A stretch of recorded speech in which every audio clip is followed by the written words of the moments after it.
Kasih karunia dan damai sejahtera yang dari Allah Bapa dan anaknya Yesus Kristus menyertai kamu.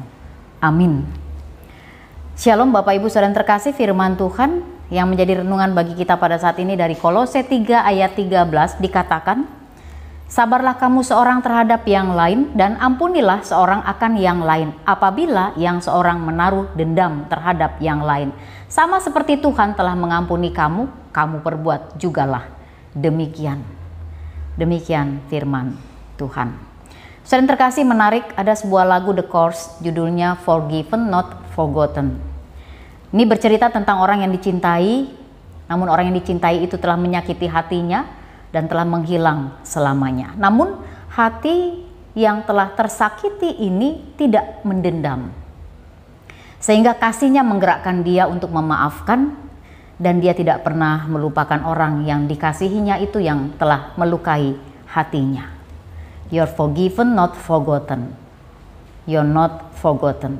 Jadi seperti itulah juga cinta kasih Tuhan ketika kita melukai hati Tuhan dan kita sengsara karena pemberontakan kita pada Tuhan. Namun Tuhan mengampuni kita, Tuhan tidak pernah melupakan kita yang begitu dikasihinya, sekalipun kita sudah selalu melakukan dosa terhadap Tuhan atau mendukakan hati Tuhan.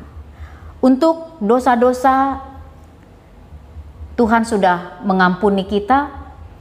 Untuk hidup diri kita sendiri, kita tetap diingatkan supaya tidak lupa pada kasih setia Tuhan, sehingga sudah seharusnya lah kita juga hidup bukan hanya untuk diri kita sendiri, tapi juga hidup untuk orang lain di sekitar kita dengan menunjukkan sikap kita yang mengasihi kepada sesama sebagaimana kasih setia Tuhan yang sudah kita terima dan kita nikmati. Saudara yang terkasih, firman Tuhan mau mengajak kita bagaimana kita meresponi cinta kasih, kesetiaan dan pengampunan Tuhan dengan sikap yang juga terbuka untuk mengampuni dan tidak mendendam, sekalipun seseorang menaruh dendam kepada kita.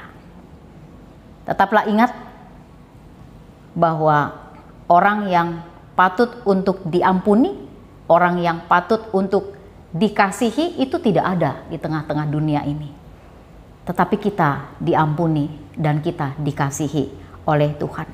Jadi kalaupun secara pikiran manusia dia tidak patut untuk diampuni dan tidak patut untuk dikasihi, tetapi firman Tuhan mengatakan bahwa di dalam Kristus Yesus, ketika kita diampuni dan dikasihi oleh Tuhan, maka kita juga harus bersedia untuk mengampuni dan mengasihi saudara kita yang sudah menyakiti hati kita.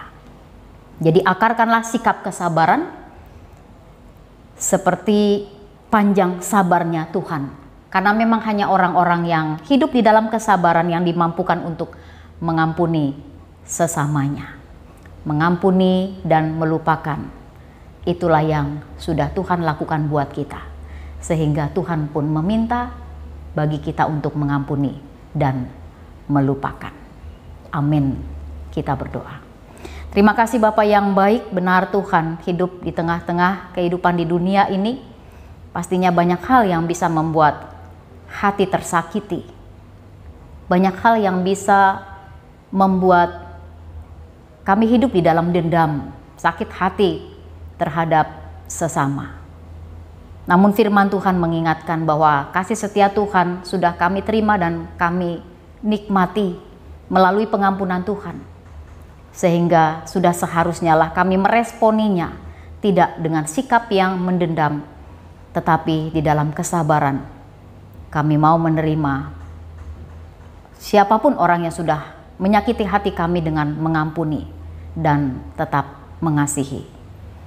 Bapa, berdayakan kami, mampukan kami di dalam Roh Kudus sehingga kami sungguh mampu untuk melakukan firman-Mu dalam hidup kami. Berkati seluruhnya jemaat Tuhan dimanapun mereka berada.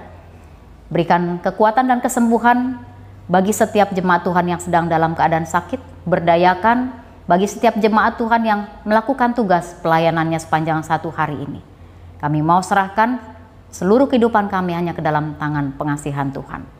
Dalam nama Yesus Kristus sungguh kami berdoa dan mengucap syukur. Amin. Anugerah Tuhan kita Yesus Kristus, kasih setia Allah Bapa dan persekutuan Roh Kudus itulah yang memberkati kamu sekalian. Amin. Baik, saudara yang terkasih, tetap semangat, berkarya, bekerja di dalam Tuhan. Tuhan Yesus memberkati dan menyertai kita. Horas.